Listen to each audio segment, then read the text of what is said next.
George Chapel's poems resonate with deep reflections about war, about childhood, and about care for the environment.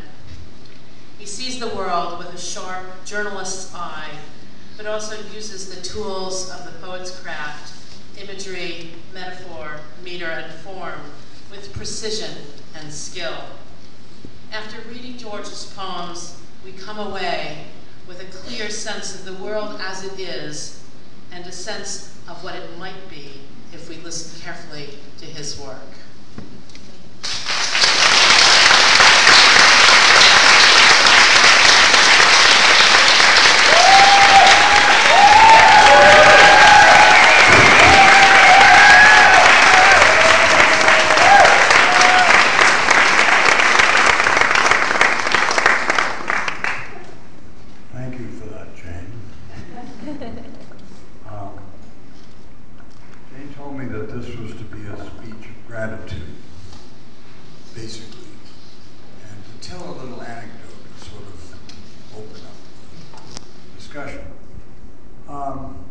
The one thing that came to mind was, I came to Goddard 2 years ago after a career in journalism. But I always had this secret desire to write poetry, as I said this morning in a class.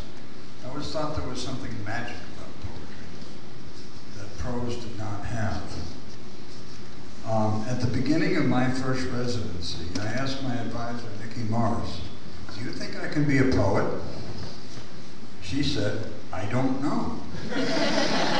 Only you can answer that." So there was a challenge. If she had given me a different answer, I probably would not have believed her. I've always been one to have to show myself. When I came to Goddard, or applied to Goddard, my life had changed. My wife was dead, my children were grown, and I was at a turning point to make my own decisions.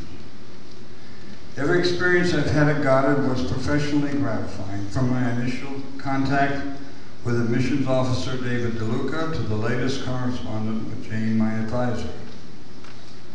I have had two excellent advisors, by the way, Nikki Morris and Jane Wall, and a great second reader, Jan Clausen, who read my thesis, a book of poems.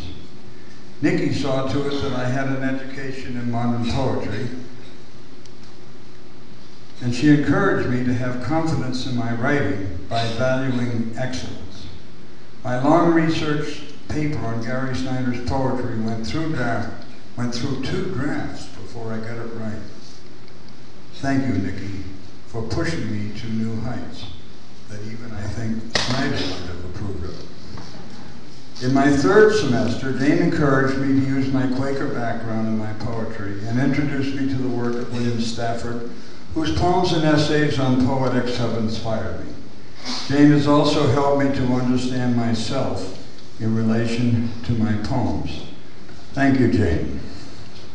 Jan Clausen's keen critical eye and sense of proportion in her role as second reader of my thesis have also helped me improve my work.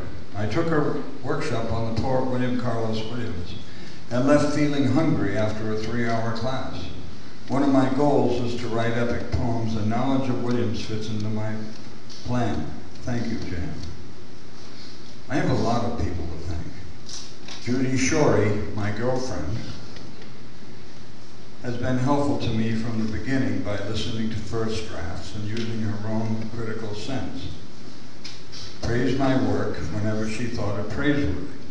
She came with me to discover Goddard Day more than 2 years ago and is here with me today. My 4 sons encouraged me by telling me to go for it when I announced my plans. I've even been in college at the same time with 4 of my grandchildren. That's cool, and they think so too.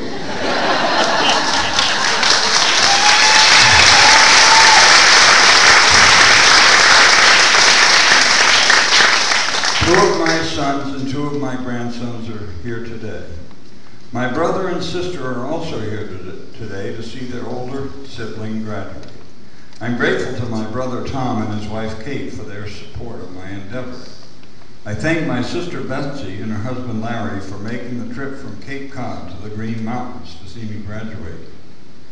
I'm also grateful for the good friendship of the late Douglas Hall of Windsor, Vermont, who encouraged me to come to Goddard. His widow, Rosemary, is here today. Director Paul Selvig told us to trust the process at Goddard. I learned by my 4th semester, I'm a slow learner by the way, how writing is. At Goddard there are no multiple choice tests, no surveys. We learn via our own thinking and writing. At Goddard we have to find out our way. Most of all, I thank all of you at Goddard for accepting me as one of you.